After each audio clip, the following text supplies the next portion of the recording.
about doorways, how my dog should be going in and out of doorways and why it matters.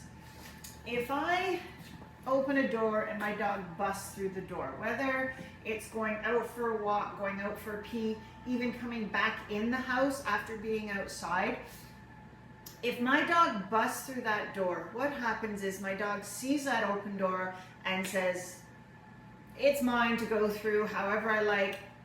Outside, I'm out of here. I'm going to go tearing back into the house. That's an open invitation for me to do what I want in that doorway. And I don't want that. I want doorways to become a threshold for my dog, where my dog says, I see that open door, but I'm not allowed just to go through it. It's not a free-for-all. It's not open just for me to be able to bust through. How my dog exits a door also impacts my dog's brain as we get going. So if I'm setting my dog up, we're going to go for a walk, my dog's got a leash on, I open the door and my dog drags me through the door. My dog is entering that walk with this crazy head space where he's just raring to go and he's off on his own. If I start my dog like that, in that head space, that's how my walk is going to go. That's how the majority of my walk is going to go. I want to start my dog on that walk in a nice calm headspace. Plus, I don't want to get dragged through the door.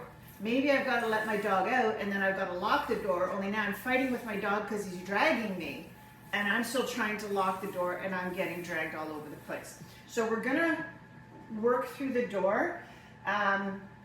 Again, remembering it's the behavior of my dog making a decision, seeing an open door, knowing I just don't bolt for it. That's not my invitation just to get out of here. So I want them to be using the brain and making a decision when they see that open door. So we're going to start with Wick. Here, baby. We're going to assume this is a door going outside. It's just going into another room. We're going to pretend it's going outside. As I approach the door, I'm going to get close enough that I can open the door and I'm going to put my dog in a sit. Not going to tell my dog to stay or wait or anything, because I want my dog to understand that it's implied. I sit, I wait, I don't get told to wait. If my dog waits for that command that says don't go through it, and nobody's there to give it to them, but somebody left the door open, well, they're going to go because nobody told me to wait. So I'm not saying anything to my dog, I'm just getting her in a sit. When I first start this, I'm going to face my dog. I'm going to reach behind me and open the door, and I'm going to back my way out. And that's because when my dog is first learning this, if I turn my back and walk through, my dog's just going to run right past me, and they're going to be through the door before I even realize they've moved. And it's going to be a lot more work for me to fix. So I want to face my dog. If my dog gets up, go back to first command response. If my dog stands up as I go, I just reach in and I say nothing. And I put them in that sit. The first few times, if your dog's never done this before, you're going to put that dog back a whole lot of times. Because your dog's goal is to get out the door. I want my dog to start to think, how do I get through that door? What's my quickest route? It's to keep my backside on the ground and just wait. And my dog learns that by being consistently put back down. So I start nice and slow. And I'm ready. 2 hands on my leash, right? I'm ready. Right hand to the clasp, left to the butt. As I finally get through the door and my dog's gone, oh, I better just sit here, I'm going to ask for some eye contact with a little kissy noise or something. Now be careful. If I say my dog's name, they might come.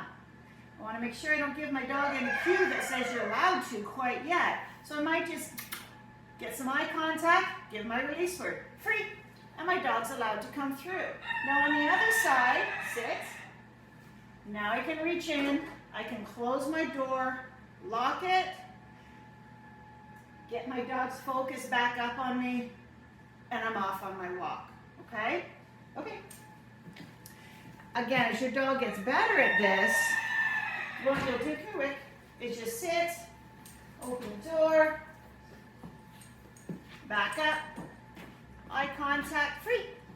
Off we go, sit, shut the door, and I'm on my way for my walk. Okay. So implement this